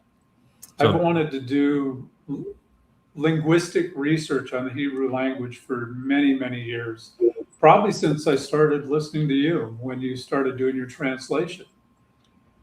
This is the project that gets me there, and I am looking forward to it so much. And, just to be part of the covenant and do something, get involved. We've got another year to get involved. Yes, we have another year to demonstrate not only to Yahowah that he was right in trusting us, that, we will be great explorers with him throughout the universe, but to do this for ourselves and for others, so that we have a sense of accomplishment. I mean, I know I don't want to show up before Yahowah until I can say, we finished the job. We did it well. We exceeded expectations. When it got tough, we toughened up. When it was time to have many voices, we provided many voices. When it was time for us to act as an unfractured family, we responded strong, unified, capable. I'm reading some of the comments as some others in the Covenant family are doing now their first vlogs. And the way that others are rallying around them and encouraging them and listening to what they have done, it is far more satisfying than reading anything about one of the Yahowah vlogs that I do. I mean, that is what God wants with us, and that's what I want of this covenant family, is others to rise to the occasion and then others to support them. And when that happens, then you know what you're doing is resonating, that you're effective. So the only one that's not had to answer any questions yet is the king of the cables over there. So there he is. Look at that, was pretty slick. I love the fade and everything. Yeah, man can clearly multitask. I think they're Richard. Richard is like a brother to us. He's just came right into our family and has. And if there was ever a person whose heart is right for this, it is Rich, and he was such a godsend in terms of his skill set and producing programs like this. We don't get to see him too much on camera. I enjoy hiding here in the background. You do. You love making the contribution, but doing so behind the scenes. I like doing the technical side. I knew you needed some help. Yes. I just, I didn't hear any voice. It was like, I just knew. I've known since I plugged all your stuff into AI in 2020. Mm-hmm. And and it sucked. It was horrible. It works. I use it to now double check your work like Mike does and the fact checking. Mm-hmm. And it's scary at times how the LLMs actually see you in a proper environment. Yeah. But I'm not going anywhere. I'm here to support you to the very end, which that's infinity. Yeah, we've been a good team together. It's you have done so much with the LLMs, the AIs, and when you can tell the AI, I don't want you to go to popular appeal, because popular appeal would be religious appeal. Yep. And just because there are 1,000 people promoting the same lie does not make the lie true. What I want you to do is I want you to study this text. And then I want you to study the tools that were used to create this text. Look at the lexicons, look at the grammar, look at the translations, and then consider the conclusions. Are the conclusions valid? Are they logical? Is this because the conclusions are the opposite of what the world has believed for millennia? And every single time, the AI will say, not only is it true, and not only does he prove the case, it's profoundly important. You're rewriting reality. Yeah. I'm exposing reality in a world that has preferred fantasy. Yes.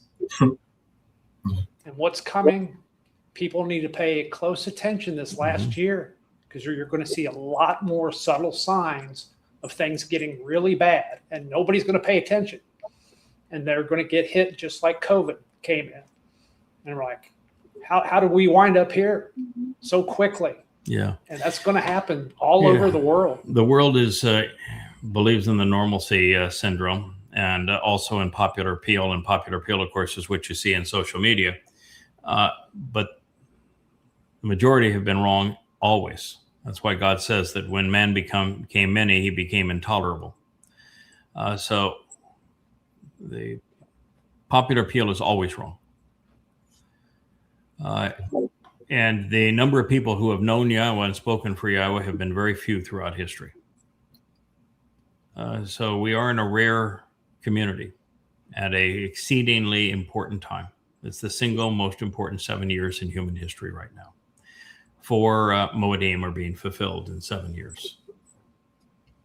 And the fate of this planet is resting on how well we are able to effectively convey what God wants his people to know. So it is really extraordinary. I think I feel delighted to be in this place at this time and with this group of individuals. We're all rowing in the same direction, all for the same benefit. And yeah, there's a little selfishness in it. The selfishness is spending an eternity with the creator of the universe and with each other. And the difference between knowing we got in by the skin of our teeth, we knew what we had to accept, but we didn't make any contribution, versus knowing that many people are here because of what we did, and that it's a better experience for all because that we were committed. And even God himself can be pleased with what we have done. And if you want to call that selfish, and then so be it. But there is that sense. It's he is our Father. We want to please him, and we know that he's been put through a lot of grief. There hasn't been anybody out there that has uplifted him, even celebrated his name, celebrated his son, they celebrated were all all he has to offer. condemned and spit on and just disregarded. So it's a marvelous place to be able to please our God in this way with all the aggravation he's gone through. And, I want to be real clear that God's not happy. Every time you read an end times prophecy, he is enraged. He's going to purge the planet. So if you're in the majority, you got 7 years maximum to live. And so long as you stay political and religious and conspiratorial and militant, your maximum time is 7 years, and most people less than that.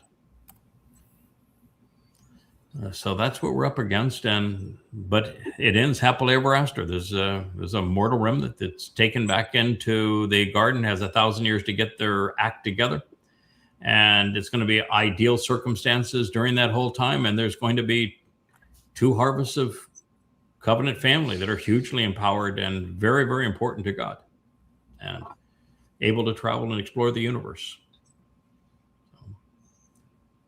Good times. So we had 3 songs we played this evening.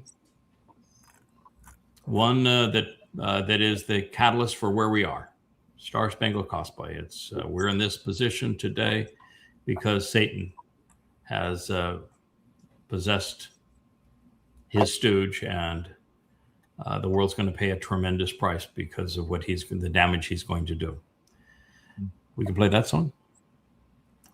We can play the Luminaries song, which is the last one we did, or we can play the To Israel, about God's name. All right. We'll start with you, JB. Which one do you want to end the show with? That's tough because musically I love the reggae, but lyrically I think the Luminaries was the best. Okay, so you like Luminaries. What do you think, Kirk? Well, I'm on the fence on either one of those. It's great for me. The Luminaries probably would be better. Okay. So what do you I'm think? Luminary. I'm Team Luminary. Okay, we got 3 for Luminaries. What's the one that was with Dowd in it? The one that was to Israel. That's my vote too. Okay, so we have 3 Luminaries. We have 2 to Israel, which is the one that has Dowd so prominently in it. Has that fun scene where Dowd and I are walking on the beach, which I think is pretty cool. I like that. Right. I like that. Yeah, I like that too. That's my favorite. But I'm a little prejudiced. I wrote the lyrics to that one, and and I really like Yahowah's name, and I'm real fond of Dowd. So you and I are in the same boat on that one. I'm not trying to stack the deck here, but I'm just agreeing with you, Jake. Yeah, it's great. I like your vote, Jake. All right. What do you think there? I like Rich? Luminaries, but I think we need to get the reggae song and get it played locally.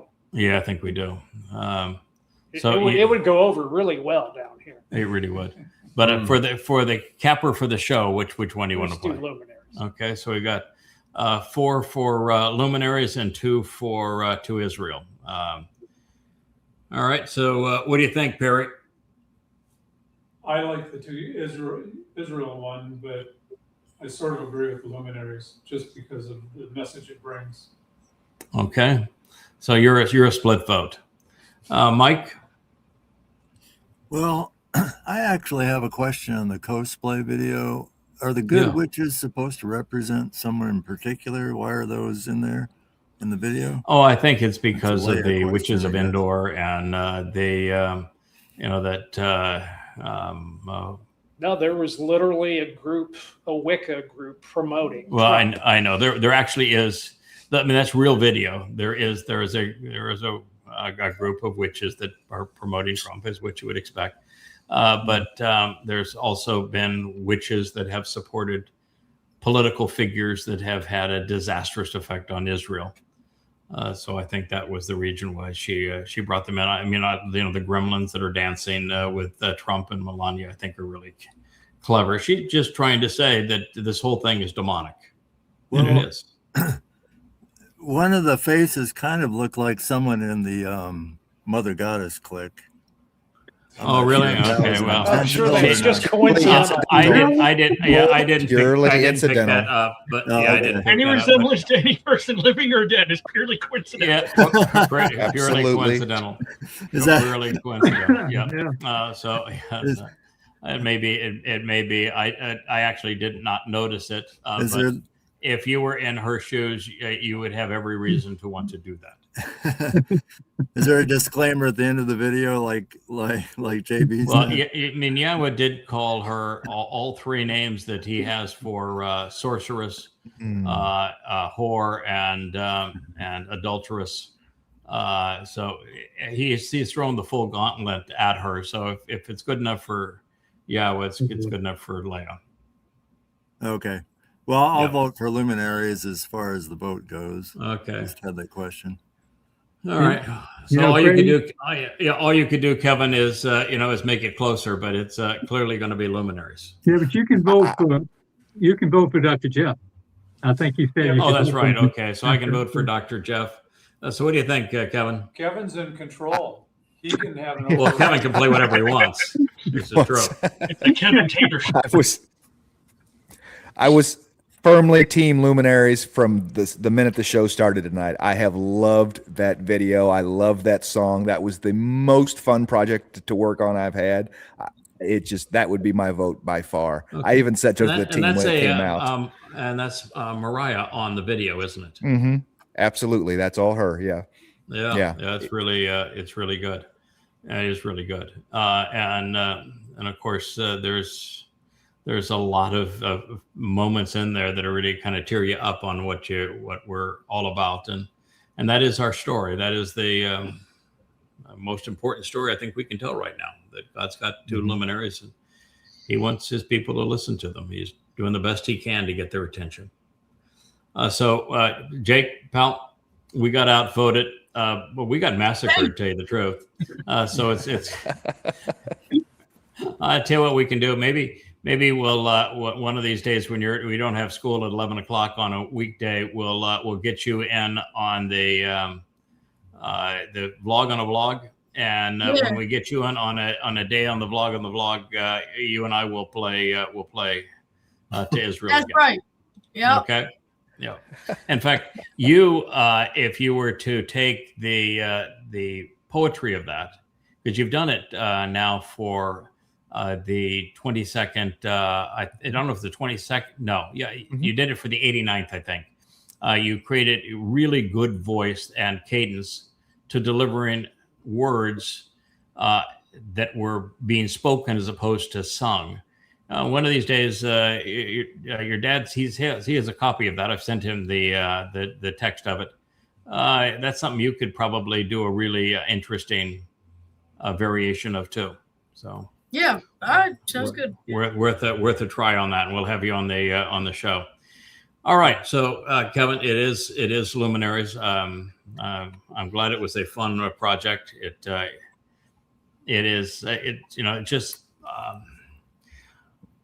Well, I've been doing this for a quarter century, and I had read past it for 24 years. Mm-hmm. And I'm the luminary. Well, I'm the younger one, so I've not been around quite as long as the greater one. And my whole life has been to reflect the light of the greater one.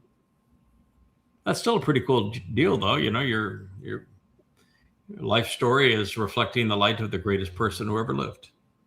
Pretty cool. God's firstborn son. Yeah, pretty good. Very cool. Are you kidding? Yeah, pretty cool. Pretty cool life. Yeah. So I'm happy to have it, but I missed it.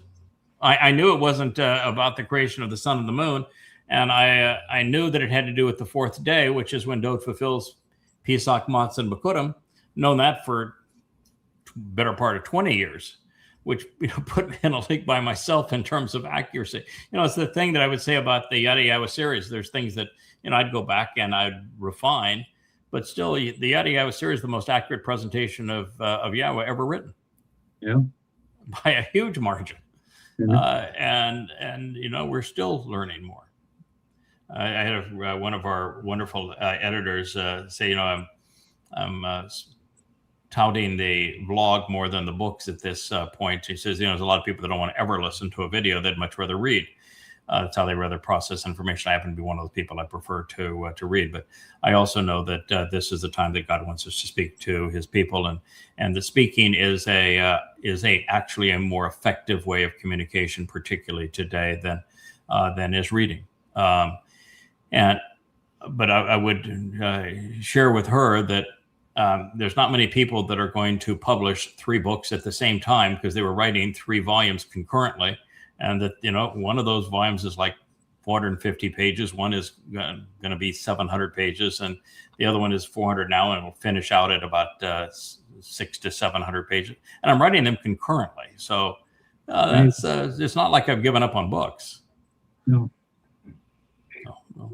We'll keep the written word going. I happen to be a huge fan of the written word. I prefer the written word over the spoken word. Have for years, and we would still be doing the spoken word if it wasn't for the fact that Yahweh says, "Okay, I want you to talk to my people." And when God says, "I want you to do this," you got a lot of choices, but only one of them matters. Yeah, it's okay. We'll do that. Yes, sir. Yes, sir. Yes, sir. Okay, it's worked out good so far. Yeah. You know that you're dealing with somebody that has never posted a word in social media, and that the average vlogger, is a pimple-faced kid in grandma's basement. Yeah. So you may have picked the wrong guy. He says, "You are the books. Talk to my people." That's true. Okay, we'll do it. So here we are.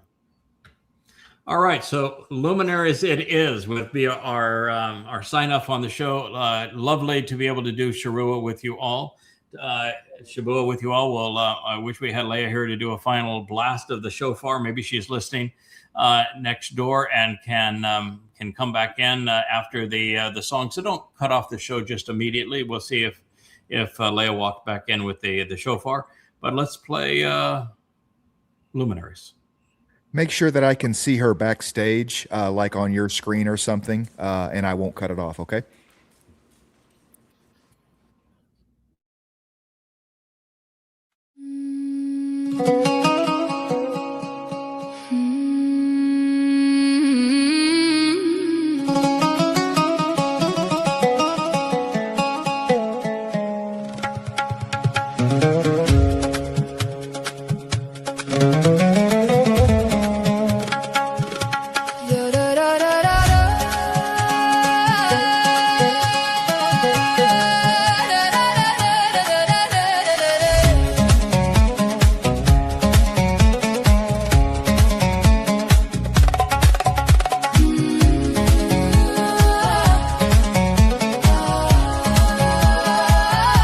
The heaven will be shaken when the night begins to fade.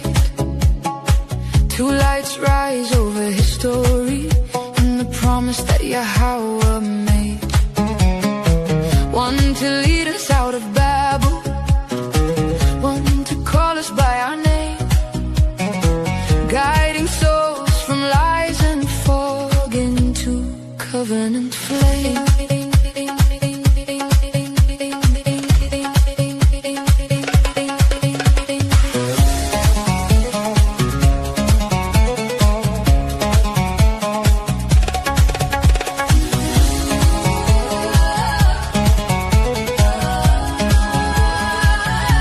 Dowd walks first with courage, a shepherd's steady pace, not to be adored in vain, but to reveal Yahowah's name. Yada shows the path with the Towrah pointing the way, turning shadows into sunrise, bringing night to the day. Two luminaries shining on the road back home, kindness in the morning, truth in every tone. One light for the journey, one to make things clear. Yahowah's call is waiting, and the way is near.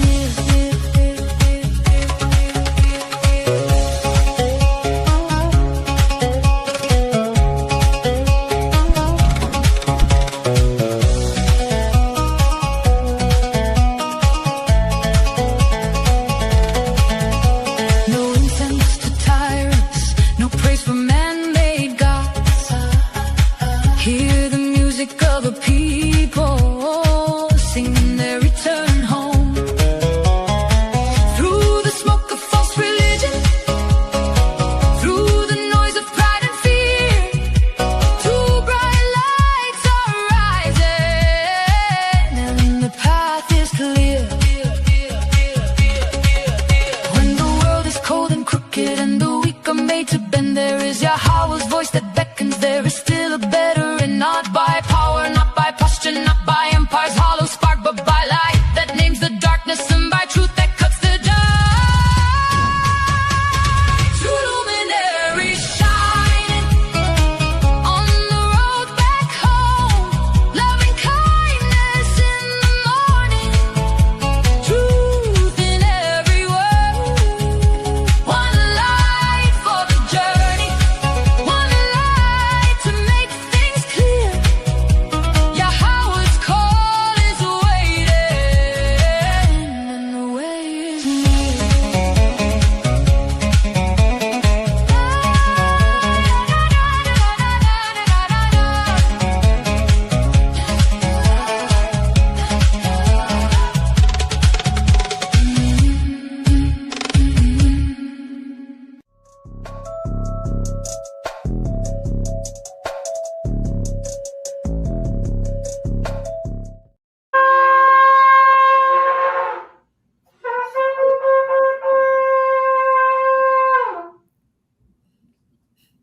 That is marvelous. Well done. That is absolutely marvelous. Nice. We even had the Shabuw'ah bread can. We had Leah on the shofar. Oh my goodness, what a wonderful way to introduce Shabuw'ah, but the fulfillment of Shabuw'ah 7 years before Yahweh's return with his beloved son Dowd. Marvelous. Thank you all for a marvelous Shabbat, the Shabbat of Shabuw'ah. What a show to be able to participate in during Family Hour. My great honor to be with you and to be able to celebrate Yahweh's name and his beloved son and his Moed Miqra'ey, particularly the fulfillment of Shabuw'ah with family. Thank you, Yahweh. Thank you. Good night. Good night, Jake. Shabbat, Shabbat, come home and rest. Shabbat, Shabbat, Yahowah's best. Lay down the weak, let your soul be free. Shabbat, Shabbat, come back to me. 6 days we work, then we bask. We leave the noise to hear Yah's voice. We listen, we learn, we struggle to know. We walk with Yah through the Miqra'ey.